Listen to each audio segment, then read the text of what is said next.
నేను ఒకటే గుర్తు చేస్తున్నా, రేవంత్ రెడ్డి చక్రవర్తివి కాదు, నువ్వేమి రాజువు కాదు, నువ్వేమి పెద్ద నియంతవు కాదు. నీలాంటి వాళ్ళు చాలామంది వచ్చిండ్రు, చాలా మంది వస్తారు ఇంకా భవిష్యత్తులో. ఒకటి మాత్రం పక్కా, పేదవాళ్లతోని ఎస్సీ ఎస్టీ బీసీలు చిన్న సన్నకారు రైతులు ఉన్న మొత్తం భూమిని నేను గుంజుకుంటా, ఏమన్నా చేస్తా, నేను కొడంగల్ మాత్రం మా అల్లునికి ఫార్మా కంపెనీ పెట్టిస్తా అంటే ఇది తెలంగాణ సమాజం మాత్రం తప్పకుండా తిరగబడుతుంది. ఇలా కొడంగల్ మరలబడ్డది, రేపు తెలంగాణ మొత్తం మరలబడుతుంది.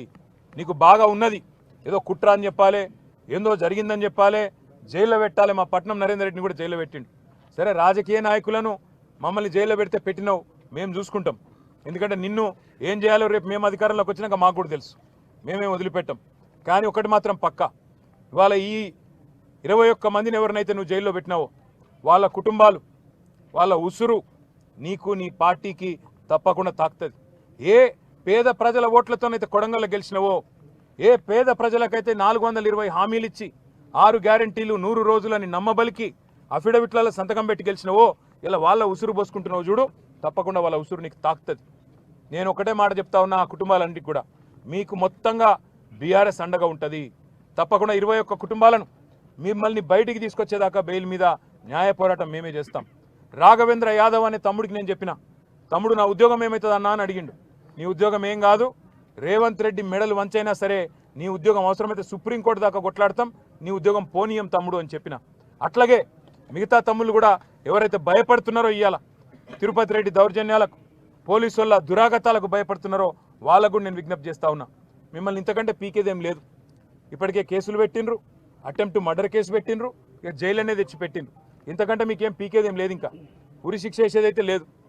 ఆడ జరిగిన దాన్ని ఏదో దానికి మసిపూసి మారేడికాయ చేసి పెద్దగా చేసే ప్రయత్నం చేసి తన అసమర్థతను, తన చేతగాంతనాన్ని, తన చేవలేనితనాన్ని ఇవాళ రేవంత్ రెడ్డి కప్పిపుచ్చుకునే ప్రయత్నం చేస్తూ ఉన్నాడు.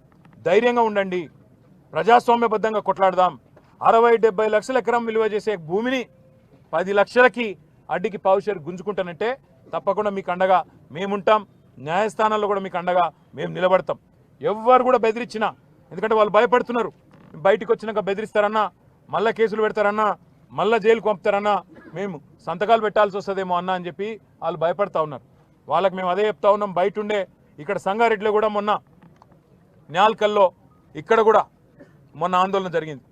రేవంత్ రెడ్డి అనాలోచిత నిర్ణయాల వల్ల ఫార్మా సిటీ అని కేసీఆర్ పెడితే హైదరాబాద్ దగ్గర 14,000 ఎకరాలు సేకరిస్తే అది వద్దు, రద్దు, అక్కడ రియల్ ఎస్టేట్ దందా చేస్తా, మా అన్నగాన్లకు అక్కడ మా తమ్ముళ్లకు నేను భూముల సమర్పణ చేస్తా, ఫార్మా విలేజ్ల పేరిట ఇక్కడ సంగారెడ్డి జిల్లా న్యాల్కల్లో, అక్కడ కొడంగల్లో, ఇంకా అట్లనే మిగతా తెలంగాణలో కూడా ఒక 20 ఫార్మా విలేజ్లు పెడతా అని చెప్పి ఏదైతే ఇవాళ రేవంత్ రెడ్డి కొన్ని వికృతమైన అనాలోచితమైన ఆలోచనలు చేస్తూ ఉన్నాడో, ఈ విషయంలో సంగారెడ్డి రైతులైనా సరే, న్యాల్కల్ రైతులైనా సరే, కొడంగల్ రైతులైనా సరే ధైర్యంగా ఉండండి. మీకు బీఆర్ఎస్ ఉన్నది, మీకు కేసీఆర్ ఉన్నాడు, మర్చిపోవద్దని చెప్పి నేను విజ్ఞప్తి చేస్తా ఉన్నా.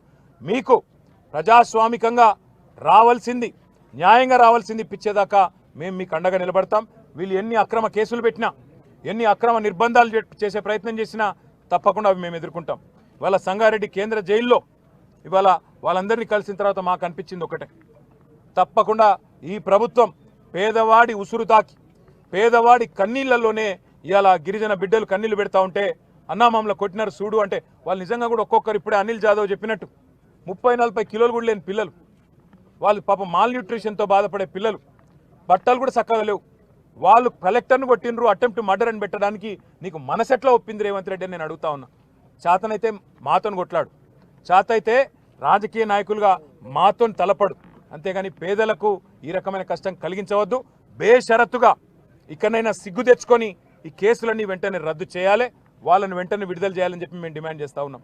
దాంతోపాటు ఇంకా రాష్ట్ర వ్యాప్తంగా ఫార్మా విలేజ్ల పేరిట సంగారెడ్డిలో కావచ్చు, ఇంకొకడ కావచ్చు, ఏదైతే ఇవాళ పేదల నోళ్లు కొట్టే ప్రయత్నం జరుగుతుందో తప్పకుండా అక్కడ కూడా బీఆర్ఎస్ పార్టీ పేదలకు అండగా ఉంటుంది, రైతులకు అండగా ఉంటుంది అనే మాట కూడా మీకు చెప్తూ, ఆ కుటుంబాలన్నిటికి కూడా మేము బయట కూడా మా అక్క కూడా ఇప్పుడే చెప్పింది, ఒక ప్రెగ్నెంట్ అమ్మాయి ఉంది అందులో జ్యోతి అని, రేపు సత్యవతి రాథోడ్ గారు స్వయంగా ఆ అమ్మాయిని హాస్పిటల్ కూడా తీసుకొని పోతా ఉన్నారు. ఇది బీఆర్ఎస్ పార్టీ యొక్క మానవత్వం. ఇవాళ బీఆర్ఎస్ అనే పార్టీ ఈ రాష్ట్రంలోని పేద వర్గాలందరికీ అన్ని రకాలుగా అండగా ఉంటుంది, ఏ కష్టం వచ్చినా మేము ఉంటామనే మాట మళ్ళొక్కసారి చెప్తూ, మరి మీకు కూడా మీడియా మిత్రులకు గత 2 రోజులుగా ఈ సంఘటన అన్నింటిని కూడా కవర్ చేస్తున్నందుకు మీకు కూడా ప్రత్యేకంగా ధన్యవాదాలు, నమస్కారాలు.